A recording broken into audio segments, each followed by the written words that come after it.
నమస్కారం, RMK TV వార్తలకు స్వాగతం. నా పేరు కృష్ణకుమార్. వార్తల్లో ముందుగా హెడ్లైన్స్.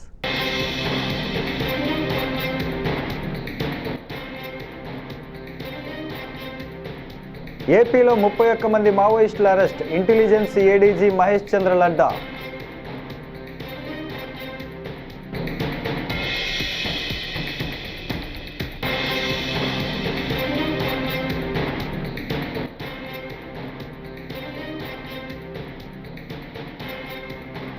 దొంగలు దొరికిపోతారనే భయంతోనే సతీష్ కుమార్ను అంతమొందించారు. మంత్రి పార్థసారథి వ్యాఖ్యలు.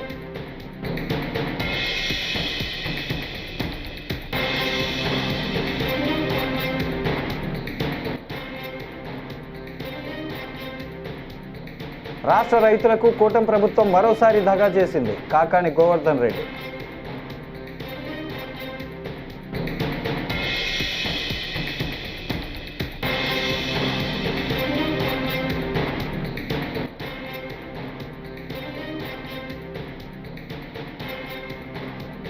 సింహాద్రి అప్పన్నను దర్శించుకున్న బాలకృష్ణ.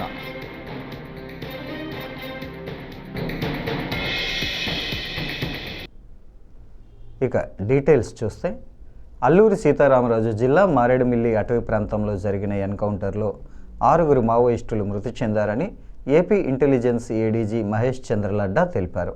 మంగళవారం ఉదయం 6:30-7 గంటల మధ్య భద్రతా బలగాలు మావోయిస్టుల మధ్య ఎదురుకాల్పులు జరిగాయని చెప్పారు. ఎన్కౌంటర్ వివరాలను అల్లూరి సీతారామరాజు జిల్లా ఎస్పీ అమిత్ బర్దార్తో కలిసి ఆయన వెల్లడించారు.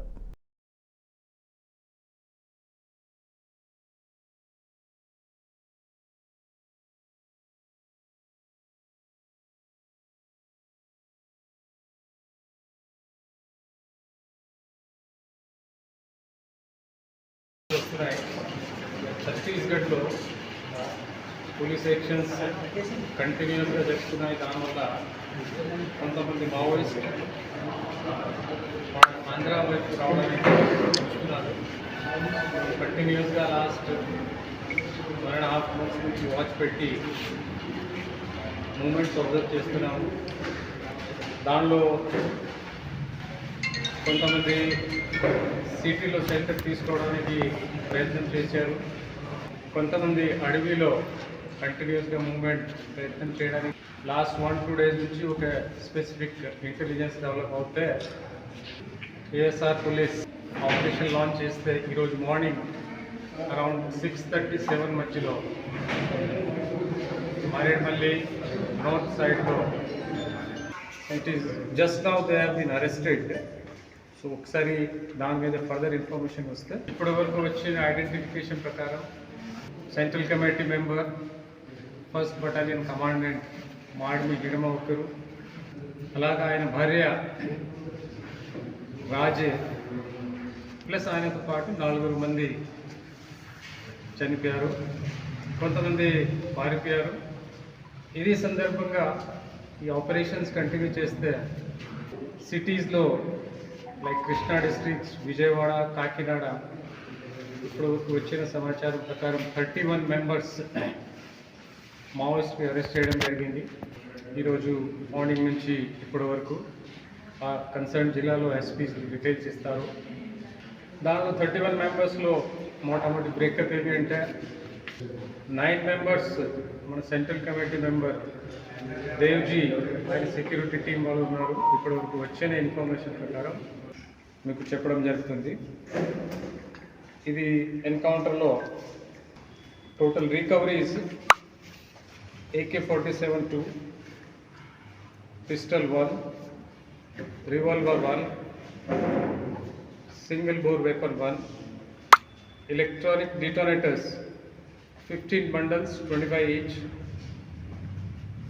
non-electrical detonators 150, male female clip set 2, అలాగా tape 1. రైతులతో పాటు అన్ని వర్గాల ప్రజలను నమ్మించి మోసం చేయటం చంద్రబాబుకి వెన్నతో పెట్టిన విద్య అని, ఎన్నికల ముందు అనేక హామీలిచ్చి గెలిచిన తర్వాత మొహం చాటేయటం బాబుకు అలవాటేనని మాజీ మంత్రి కాకాని గోవర్ధన్ రెడ్డి ధ్వజమెత్తారు. 2024 జూన్ నుంచి సూపర్ 6 పథకాలు అమలు చేస్తామని హామీ ఇచ్చిన చంద్రబాబు తొలి ఏడాది రైతుల పెట్టుబడి సాయానికి ఎగనామం పెట్టగా రెండోసారి ఏడాది అరాకొరా సాయంతో 7 లక్షల మంది రైతులకు మొండి చేయి చూపించారని మండిపడ్డారు. చెప్పి మోసం చేశాడు. 2024 ఎన్నికల్లో అన్నదాత సుఖీభవ పేరిట మోసం చేశాడు. మేము అడిగేటువంటి ఏ ప్రశ్నకు కూడా సరైనటువంటి సూటిగా సమాధానం చెప్పలేక మమ్మల్ని విమర్శించడం, తిట్టించడం, మా పైన దాడులు చేయడం, కార్యాలయాల మీద దాడులు చేయడం అనేటువంటిది తెలుగుదేశం పార్టీకి, కూటమి ప్రభుత్వానికి ఈరోజు ఆనవాయితీ అయిపోయింది. మేము అడిగేది మొట్టమొదటిగా చంద్రబాబు నాయుడు ఇచ్చినటువంటి హామీ ఏదైతే ఉందో జూన్ 2024 నుంచి నేను సూపర్ 6 అమలు చేస్తానన్నటువంటి హామీ అది గుర్తుందా, మర్చిపోయారా అనేటువంటిది మీరు స్పష్టం చేయండి అని అడుగుతున్నాం. దీనికి సంబంధించి మీరు ఇచ్చినటువంటి హామీ ఇక్కడ రాసి ఉన్నారు. జూన్ 2024 నుంచి ఇస్తామన్నారు. ఈ పక్క ఈ రైతుకి సంబంధించినటువంటి 20,000 రూపాయలు ఇస్తామని అన్నారు. సంవత్సరానికి 1,04,000 అన్నారు. 5 సంవత్సరాలకి 5,20,000 అన్నారు. ఈ జూన్ 2024 నుంచి మీరు ఇస్తానన్నటువంటి మాటకు మీరు కట్టుబడి ఉన్నారా, లేదు మేము మాట తప్పామని చెప్పి ఒప్పుకుంటున్నారా? దాని మీద లేకుండా మేము అన్నీ ఇచ్చేసామనంటే ఇది మేము అడిగేది. పాపం చంద్రబాబు నాయుడు మర్చిపోయాడా, మర్చిపోయినట్టుగా నటిస్తున్నాడా తెలియడం లేదు. వాళ్ళు చంద్రబాబు నాయుడు మర్చిపోయినా గుర్తు చేయడానికి మేమున్నాం. అదేవిధంగా మా నాయకుడు జగన్మోహన్ రెడ్డి గారు ప్రతినిత్యం రైతులకు సంబంధించినటువంటి ప్రతి విషయంలో కూడా మేము చంద్రబాబు నాయుడికి గుర్తు చేస్తూ ఉంటాం, ప్రశ్నిస్తూనే ఉంటాం.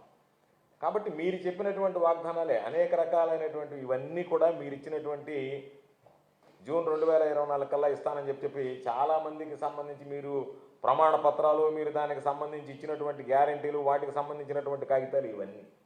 కాబట్టి వీటికి ఏం సమాధానం చెప్తారో చెప్పకుండా తొలి సంవత్సరం వీటికి సంబంధించి పూర్తిగా ఎగ్గొట్టారు. అంటే దాదాపుగా మీరు 53,58,000 మందికి చివరి సంవత్సరంలో జగన్మోహన్ రెడ్డి గారు ఇచ్చారు. ఆ సంఖ్య పెరుగుతుంది తప్ప ఇప్పుడు తరిగిపోయేటువంటి పరిస్థితి ఉండదు. రైతులు కొంత భూమిని ఉంచుకుంటారు, కొంత భూమిని అమ్ముకుంటారు. కాబట్టి ఆ సంఖ్య పెరుగుతూ ఉంటుంది. అటువంటి పరిస్థితుల్లో మీరు మొదటి సంవత్సరానికి సంబంధించే 20,000 రూపాయలు ఏదైతే కేంద్ర ప్రభుత్వంతో సంబంధం లేకుండా వేస్తానని చెప్పో దాని ప్రకారం 10,716 కోట్ల రూపాయలు వెయ్యాలి. అంటే ఈ 2 సంవత్సరాలకు సంబంధించి 21,432 కోట్ల రూపాయలు రైతులకు సంబంధించి మీరు ఇచ్చినటువంటి ఎన్నికల ముందు హామీ ప్రకారం జమ చేయాల్సి ఉంటే మొదటి సంవత్సరం 10,716 రూపాయలు కానీ ఒక్క రూపాయి కూడా జమ చేయలేదు. సింహాద్రి అప్పన్నను సినీ నటుడు, హిందూపురం ఎమ్మెల్యే నందమూరి బాలకృష్ణ, దర్శకుడు బోయిపాటి శ్రీను దర్శించుకున్నారు. వారికి ఆలయ అధికారులు స్వాగతం పలికారు. అప్పన్న సన్నిధిలో బాలయ్య ఇవాళ ప్రత్యేక పూజలు నిర్వహించారు. ఈరోజు జగదాంబ థియేటర్లో అఖండ 2 చిత్రంలోని ఒక పాటను విడుదల చేయనున్నారు.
తిరుమల తిరుపతి దేవస్థానం పరకామణిలో జరిగిన 100 కోట్ల విదేశీ కరెన్సీ చోరీ కేసులో దొంగలు దొరికిపోతారనే భయంతోనే నాటి విజిలెన్స్ అధికారి సతీష్ కుమార్ను అంతమొందించారని రాష్ట్ర గృహ నిర్మాణ సమాచార ప్రజా సంబంధాల శాఖ మంత్రి కొలుసు పార్థసారథి సంచలన ఆరోపణలు చేశారు. గత ప్రభుత్వ హయాంలో తిరుమల పవిత్రతను మంటగలిపి దోపిడీకి పాల్పడ్డారని ఆయన తీవ్రస్థాయిలో విమర్శించారు. తీరుతాయని, తమకు స్వామి ఆశీర్వాదం కావాలని వచ్చి కోట్లాది రూపాయలు కానుకలు సమర్పిస్తున్న విషయం మనందరికీ తెలిసిందే. అవన్నీ కూడా హిందూ మత ధర్మ వ్యాప్తికి, పేదలకి మేలు చేసే కార్యక్రమాలకి వాడతారని చెప్పేసి కూడా మనందరికీ తెలిసిన విషయమే. కానీ పరకామణిలో 100 కోట్ల రూపాయలు, అది ఫారిన్ కరెన్సీ, ఒక వ్యక్తి దోచేశాడనే వార్తే చాలా ఆశ్చర్యకరంగా, బాధాకరంగా ఉందని చెప్పేసి మనం చేస్తాను. దొంగతనం 29/4/2023 రాత్రి 11 గంటలకి ఆనాటి విజిలెన్స్ అధికారి సతీష్ కుమార్ పోలీస్ స్టేషన్లో క్రైమ్ నెంబర్ 19/2023 సెక్షన్స్ 379, 381 ఐపీసీ కింద కేసు నమోదు చేశారు. అంత పెద్ద కేసు. తిరుపతిలో దొంగతనం చేశారనే మాటే ప్రజలకి డైజెస్ట్ కాదు. అటు 100 కోట్లు తినేసిన కేసుని ఒక విజిలెన్స్ అధికారి పోలీస్ కేసు రిజిస్టర్ చేస్తే దాన్ని ఏ విధంగా ఆనాటి ప్రభుత్వం హ్యాండిల్ చేసిందో, ఏ విధంగా ఆ కేసుని మరి చర్యలు తీసుకుందో ఆలోచన చేస్తే నిజంగా అసలు ప్రభుత్వం, ప్రజల చేత ఎన్నుకోబడ్డ ప్రభుత్వం చేసే పనా, లేకపోతే దోపిడీ కుట్రలు చేసే ముఠా చేసే పని అనేది ఆశ్చర్యం కలుగుతుందని చెప్పేసి నేను మనవి చేస్తాను. ప్రభుత్వాన్ని ప్రశ్నిస్తే అరెస్టు చేస్తామని చెప్పాలనుకుంటున్నారా అని వైఎస్ఆర్సీపీ నేత ఎర్రగొండపాలెం ఎమ్మెల్యే తాటిపర్తి చంద్రశేఖర్ సూటిగా ప్రశ్నించారు. వైఎస్ఆర్సీపీ అధికార ప్రతినిధి కారుమూరి వెంకటరెడ్డి అక్రమ అరెస్టును ఆయన తీవ్రంగా ఖండించారు. ఈ మేరకు మంగళవారం తాడేపల్లిలోని పార్టీ కేంద్ర కార్యాలయంలో మీడియాతో మాట్లాడారు. అరెస్టులు చేస్తున్నటువంటి పర్వం ఈరోజు మరొకటి జరిగింది. కారుమూరి వెంకటరెడ్డి వైఎస్ఆర్ కాంగ్రెస్ పార్టీ అధికార ప్రతినిధి. వైఎస్ఆర్ కాంగ్రెస్ పార్టీ ప్రతిపక్షంలో ఉన్నటువంటి పార్టీ. ప్రతిపక్ష పార్టీ యొక్క హక్కు, ప్రతిపక్ష పార్టీ యొక్క బాధ్యత ఈ రాష్ట్ర ప్రభుత్వం చేస్తున్నటువంటి తప్పులపై మాట్లాడడం, తప్పుల్ని ఎత్తి చూపటం, వారి విధానాలలో తప్పులు ఉంటే, అప్రజాస్వామిక విధానాలు ఉంటే ఎత్తి చూపించటం, ఇది ప్రతిపక్ష పార్టీ యొక్క బాధ్యత. ఈ చంద్రబాబు నాయుడు గారికి ఎవరి పని వాళ్ళు చేస్తుంటే చాలా కోపం. ఆయన పని ఆయన చెయ్యడు, లోకేష్ గారి పని లోకేష్ గారు చేయరు, పవన్ కళ్యాణ్ గారి పని అతను చేయడు. ఈ ముగ్గురు కలిసి చేసేదేందా అంటే వైఎస్ఆర్ కాంగ్రెస్ పార్టీలో ఇవాళ ఎవరిని అరెస్ట్ చేయాలి, ఎలా ప్రభుత్వం మీద వచ్చేటటువంటి వ్యతిరేకతను పక్కదారి పట్టించాలి, డ్రామాలతోటి కాలయాపన చేస్తూ ఈరోజు మరొక కొత్త నాటకం, కొత్త డ్రామా. ప్రశ్నిస్తే దానిలో నిజంగా తప్పుంటే చూపించండి మీడియాకి. సతీష్ గారు టీటీడీ మాజీ ఉద్యోగి, పరకామణి కేసులో సాక్ష్యంగా ఉన్నటువంటి వ్యక్తి. ఆ వ్యక్తి అనుమానాస్పదంగా మృతి చెందాడు. అనుమానాస్పదంగా మృతి చెందడం అనేది మీ అండర్లో, మీ కంట్రోల్లో ఒక సాక్షిగా ఉన్నటువంటి వ్యక్తి మీ ఎంక్వైరీ కోసం 14వ తారీఖు వచ్చి సిట్ అధికారులకి తన వాంగ్మూలం ఇవ్వడం కోసం మీరు పిలిపించినటువంటి వ్యక్తి ప్రయాణం చేస్తూ అనుమానాస్పదంగా మృతి చెందాడు. మరి శుక్రవారం రాత్రే ఈనాడు ఛానల్లో స్క్రోలింగ్ లేశారు, ఎవరో గొడ్డలతో నరికినటువంటి ఆనవాళ్ళు కనపడుతున్నాయి అని. తెలుగుదేశం పార్టీకి వంతపాడేటటువంటి అనేక ఛానళ్ళు ఇది ఒక హత్యగా చిత్రీకరించి స్క్రోలింగ్స్ వేశాయి. అలాగే తెలుగుదేశం నాయకులు ప్రెస్ మీట్లు పెట్టి ఒక హత్య జరిగిన వెంటనే లేదా ఒక మరణం సంభవించినటువంటి మధ్యాహ్న భోజన పథకాన్ని పటిష్టంగా అమలు చేయాలని యూనియన్ జిల్లా గౌరవ అధ్యక్షురాలు అల్లు మహాలక్ష్మి, సిఐటియు జిల్లా ఉపాధ్యక్షురాలు కె నాగమణి, అధ్యక్ష కార్యదర్శులు కె సుశీల, బి ఉత్తర కలెక్టరేట్ వద్ద జరిగిన ధర్నాలో డిమాండ్ చేశారు. అనంతరం జిల్లా పరిషత్ గ్రీవెన్స్లో కలెక్టర్కు వినతి పత్రం సమర్పించారు. ఈ సందర్భంగా వారు మాట్లాడుతూ రాష్ట్ర ప్రభుత్వం మధ్యాహ్న భోజన పథకాన్ని నిర్వీర్యం చేసేందుకు స్మార్ట్ కిచెన్ సెంటర్ల పేరుతో ప్రైవేట్ స్వచ్ఛంద సంస్థలకు కట్టుపెట్టేందుకు చేస్తున్న ప్రయత్నాలను తక్షణమే విరమించాలని, స్మార్ట్ కిచెన్ వ్యవస్థ వలన మండలం మొత్తానికి ఒకే దగ్గర వండి వివిధ పాఠశాలలకు పంపించడం వలన వేడి ఆహారం కాకుండా చల్లని ఆహారం పంపించవలసి వస్తుందని, ఇది మధ్యాహ్న భోజన పథకానికి పూర్తి విరుద్ధమైనదని అన్నారు.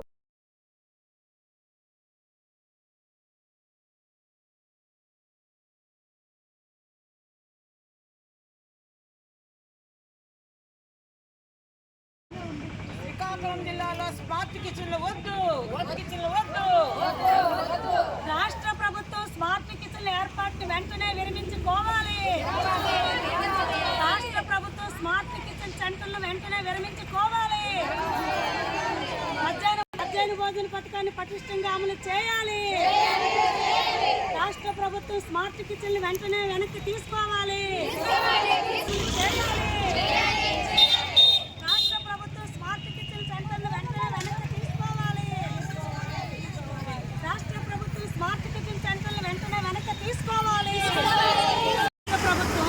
మధ్యాహ్న భోజన పథకంలో స్మార్ట్ కిచెన్లు ఏర్పాటు చేయాలనే ఆలోచన వెంటనే విరమించుకోవాలి. మధ్యాహ్న భోజన పథకాన్ని పటిష్టంగా అమలు చేయాలని ఈరోజు శ్రీకాకుళం జిల్లా కలెక్టరేట్ దగ్గర మధ్యాహ్న భోజన కార్మికులు పెద్ద ఎత్తున ధర్నా కార్యక్రమం చేపడుతున్నారు. ముఖ్యంగా ఈ ధర్నా యొక్క ఉద్దేశం ఏంటంటే, ఈరోజు రాష్ట్ర ప్రభుత్వం 25 ఏళ్ళుగా మధ్యాహ్న భోజన కార్మికులు పనిచేస్తూ ఉన్నారు. వీళ్ళందరికీ ప్రభుత్వ ఉద్యోగులుగా గుర్తించకుండా, వీళ్ళకి ఉద్యోగ భద్రత ఇవ్వకుండా, అన్ని స్కూళ్ళకు మౌలిక సదుపాయాలు ఇవ్వకుండా వీళ్ళని ఇంట్లో కూర్చోబెట్టాలి, ఈ మధ్యాహ్న భోజన పథకాన్ని ప్రైవేట్ సంస్థలకు ఇవ్వాలని చెప్పి ఈరోజు ప్రభుత్వం ఆలోచన చేస్తుంది. దీన్ని మధ్యాహ్న భోజన సంఘంగా మేము తీవ్రంగా ఖండిస్తున్నాం, వ్యతిరేకిస్తున్నాం.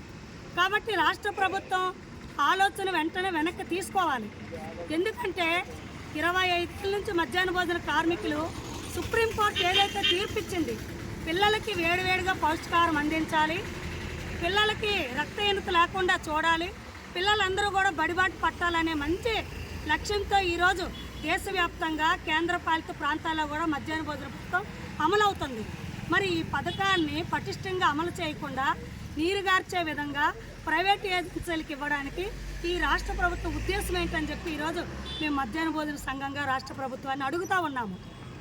ఒక పక్క ఈరోజు మహిళల్ని ఉద్ధరిస్తాము, మహిళలకి అన్నీ ఇస్తామని చెప్పినటువంటి కూటమి ప్రభుత్వం రాష్ట్రంలో 85,000 మంది ఉన్నారు మధ్యాహ్న భోజన కార్మికులు. శ్రీకాకుళం జిల్లాలో 6,000 మంది పైగా ఈరోజు పిల్లలకు వేడివేడిగా పౌష్టికాహారం పెడుతున్నారు. మరి వీళ్ళందరూ మహిళలు కాదా? ఈ మహిళలందరినీ ఇంట్లో కూర్చోబెట్టాలని మీరు ఎందుకు ఆలోచన చేస్తున్నారని చెప్పేసి మేము ఈ సందర్భంగా రాష్ట్ర ప్రభుత్వాన్ని అడుగుతూ ఉన్నాము. కాబట్టి ప్రభుత్వం ఇప్పటికీ ఆలోచన చేసి మీరు ఏదైతే ఈ మండలానికి ఒక స్మార్ట్ కిచెన్ పెట్టాలనుకున్నారో, ఎవరికైతే ఒక హై స్కూల్ దగ్గర 3-4 ఎకరాల భూమిని కేటాయించి స్వచ్ఛంద సంస్థలకు ఇచ్చి మిషన్ల ద్వారా ఉండించి వెహికల్స్ ద్వారా పిల్లలకి భోజనం అందించాలనుకున్నారో ఇదంతా నేలపాలవుతుంది. కాబట్టి వీటిని వెంటనే మీరు వెనక్కి తీసుకొని ఏదైతే 25 ఏళ్ళ నుంచి ఉన్నారో కార్మికులు, ఈ కార్మికులతోనే ఈ వేడివేడిగా పౌష్టికాహారం ఉండి వడ్డించే విధంగా మీరు బాధ్యత తీసుకోవాలని చెప్పి తెలియజేస్తూ ఉన్నాము. అలాగే ఈ ఆలోచనలు మానేసి ఈ మధ్యాహ్న భోజన పథకాన్ని పటిష్టంగా అమలు చేస్తే అందులో పనిచేస్తున్న కార్మికులకి ప్రభుత్వ ఉద్యోగులుగా గుర్తించండి, వాళ్ళకి ఉద్యోగ భద్రత కల్పించండి. 3,000 రూపాయల వేతనం ఇస్తున్నారు. ఈరోజు ఎక్కడ సరిపోద్ది 3,000 రూపాయల వేతనం? కాబట్టి 10,000 రూపాయల వేతనం ఇవ్వాలి. వాళ్ళకి ప్రతి నెల 5వ తేదీలోపే బిల్లులు చెల్లించాలి, వేతనాలు చెల్లించాలి.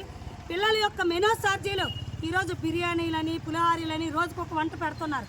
మెనూ ఛార్జీలు ఈరోజు పెంచాలని చెప్పేసి మేము అడుగుతున్నాము. అందులో పనిచేస్తున్న కార్మికులకు ప్రమాదం జరిగేటప్పుడు వాళ్ళకి 20 లక్షలు ఎక్స్గ్రేస్ ఇవ్వాలని చెప్పేసి వాళ్ళకి పిఎఫ్ పిఎస్ఐ సౌకర్యం కల్పించాలి, యూనిఫారం ఇవ్వాలి, దహన సంస్థల ఖర్చులు ఇవ్వాలి. ఇవన్నీ ఇవ్వకుండా ఈ రకంగా ప్రైవేట్ ఏజెన్సీలకు ఇచ్చి ఈ కొత్తగా ఈ కేంద్రీకృత వంటశాలలు స్మార్ట్ కిచెన్లు పెట్టడం, దీన్ని వ్యతిరేకించి ఈ ఆలోచన మీరు మానుకోవాలని చెప్పి మధ్యాహ్నం సంఘంగా మేము రాష్ట్ర ప్రభుత్వానికి తెలియజేస్తున్నాం. ఇది కనుక వెంటనే మీరు వెనక్కి తీసుకోకపోతే భవిష్యత్తులో తీవ్రంగా మేము రాష్ట్ర వ్యాప్తంగా జిల్లా వ్యాప్తంగా పెద్ద ఎత్తున పోరాటాలు చేస్తామని చెప్పేసి తెలియజేస్తూ, నా పేరు అల్లు మహాలక్ష్మి, మధ్యాహ్న భోజన సంఘం యూనియన్ జిల్లా గౌరవ అధ్యక్షురాలు. స్థానిక పెద్దరేలి వీధులు జిల్లా మాజీ సైనికుల సర్వసభ్య సమావేశంలో వందే మాతరం 150 సంవత్సరాల వేడుకలను ఘనంగా జరుపుకున్నట్లు జిల్లా మాజీ సైనికుల సమైక్య అధ్యక్షుడు పూర్ణచంద్రరావు కటకం ఒక ప్రకటనలో తెలియజేశారు.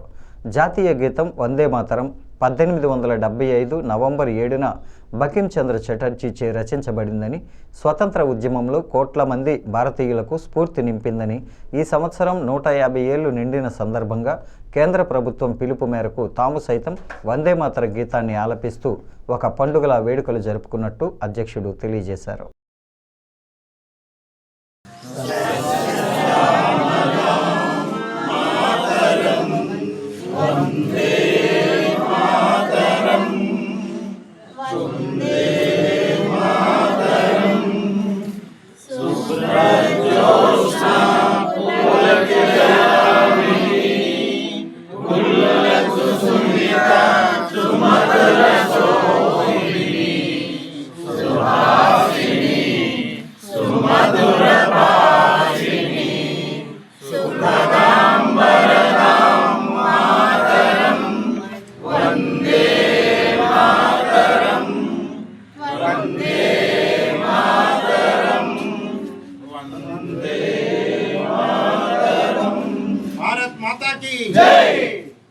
भारत माता की जय, भारत माता की जय, भारत माता की जय, जय हिंद.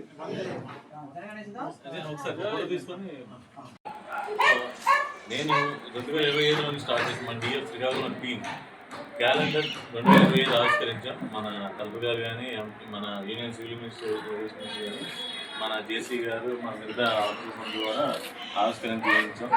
అలాగే రథోత్సవం రోజున భక్తుల సేవలను మనం నిమగ్నం అరసులను, అలాగే మెగా రక్తదాన శిబిరం ఏర్పాటు చేసినట్టు కార్గిల్ విజయ్ దివస్ ముందు రోజు, అలాగే ఈ మెడికల్ క్యాంప్ కూడా మనం ఏర్పాటు చేసుకున్నాం.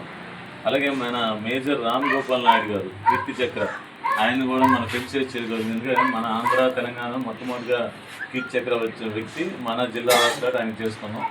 అలాగే దేవాది మన ఫస్ట్ టైం అంటే బయట వాళ్ళకి హెల్ప్ చేయడానికి మనం ఆల్రెడీ ఇది చేసాం. ఇది విజయవాడ వరదలు వచ్చినప్పుడు కూడా మనం కలెక్ట్ చేసి 5 lakhs వరకు గవర్నమెంట్కి ఇవ్వడం జరిగింది. అలాగే దేవాది పిల్లలకి మనం 1,16,000 ముక్కున్నాం. అంటే చెరుకులకి 58,116 మనం వాళ్ళ పోస్ట్ ఆఫీస్కి డిపాజిట్ చేయడం జరిగింది. అలాగే ఇంటిగ్రేటెడ్ సైనిక్ భవన్ అనేది కూడా మన టైంలోనే అక్కడ ఫౌండేషన్ స్టోన్ వేయడం జరిగింది, మీ అందరూ చూసారు. అలాగే లీగల్ ఎయిడ్ క్లినిక్ మన జిల్లా సైనిక లీగల్ ఎయిడ్ క్లినిక్ కూడాను ఏర్పాటు చేయడం జరిగింది. అలాగే మనం కొన్ని ర్యాలీలు చేయగలిగాం. పెహల్గాం దాడి జరిగింది, దానికి నిరసన తెలుపుతూ మనం ఇక్కడ ర్యాలీ చేసాం. అలాగే ఆపరేషన్ సింధూర్ సక్సెస్ ద్వారా కూడాను మనం ర్యాలీ చేసాం. అలాగే మనం రీసెంట్గా మనం మెగా ఫ్యామిలీ పిక్నిక్ అనేది చాలా సక్సెస్ అవ్వడానికి కారణం మీరందరూ సర్వముఖంగా మరొకసారి ధన్యవాదాలు తెలుపుతున్నాను. దానికి కర్త కర్మ క్రియ అయిన మా చైర్మన్ గారికి ప్రత్యేక ధన్యవాదాలు. అలాగే అల్లూరి సీతారామరాజు జిల్లా పాడేరు ఏపీ టూరిజం డైరెక్టర్ మరియు టీడీపీ రాష్ట్ర కార్యదర్శి కిల్లి వెంకట రమేష్ నాయుడు కొయ్యూరు మండలం రాజేంద్రపాలెం గిరిజన బాలికల ఆశ్రమ పాఠశాలలో 15వ తేదీన కలుషిత ఆహారం తిని 33 మంది విద్యార్థినులు అస్వస్థతకు గురయ్యారు. వారిని కొయ్యూరు ప్రభుత్వ ఆసుపత్రిలో పరామర్శించడం జరిగింది. అలాగే పాఠశాలకు వెళ్లి పరిసరాలు శుభ్రంగా ఉన్నవా లేవా అని పరిశీలించడం జరిగింది.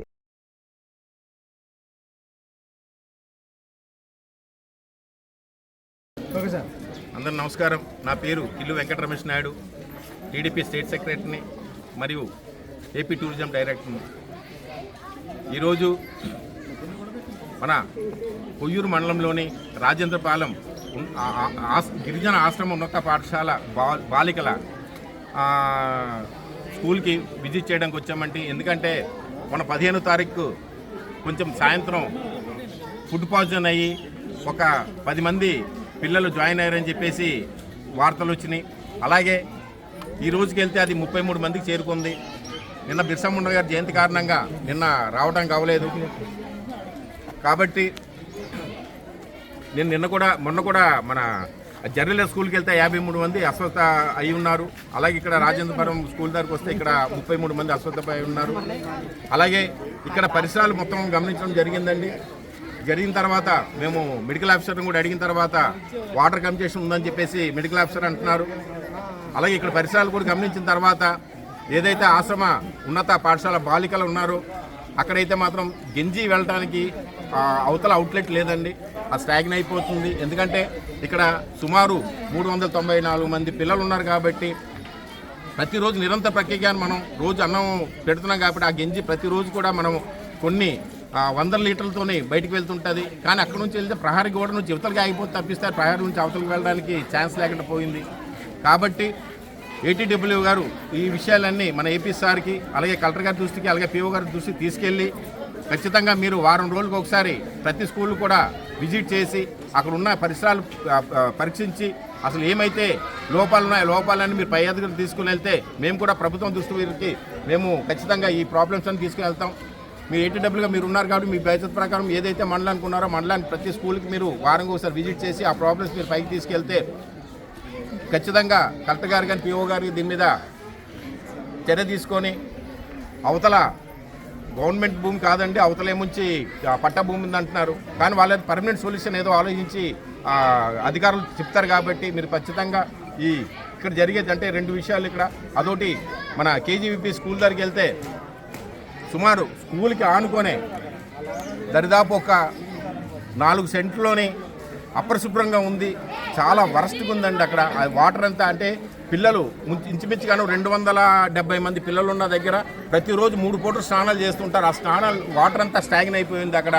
దాంట్లో మురికిగా మొత్తం చెత్త అంతా పడేసి ఉంది అక్కడ పర్యవేక్షణ మాత్రం చాలా కరువుగా ఉందండి. ఎందుకంటే అది ఎప్పుడని చెప్తే 6 సంవత్సరాల నుంచి ఇలా ఉందని చెప్పి అంటున్నారు. కాబట్టి ఏ వచ్చినా హెచ్ఎం కూడా ఏ వచ్చినా ఎవరు వార్డెన్ కూడా దానికి ఇది కనీసం మినిమం పెన్షన్ ఇస్తే కానీ అవ్వదు. ఎందుకంటే మామూలుగానే ఇప్పుడు 10th క్లాస్ లోపు చదువుకునే పిల్లల హైట్ ఎంత ఉంటుందండి 5 అడుగులు ఉంటుంది. కానీ అది యాక్చువల్గా డెప్త్ ఇంచుమించు 10 అడుగులు లోపలే ఉంది. కాబట్టి పొరపాటున కాలు జరిగినా సరే అక్కడ నుంచి పిల్లలు బయట రావడం చాలా కష్టం.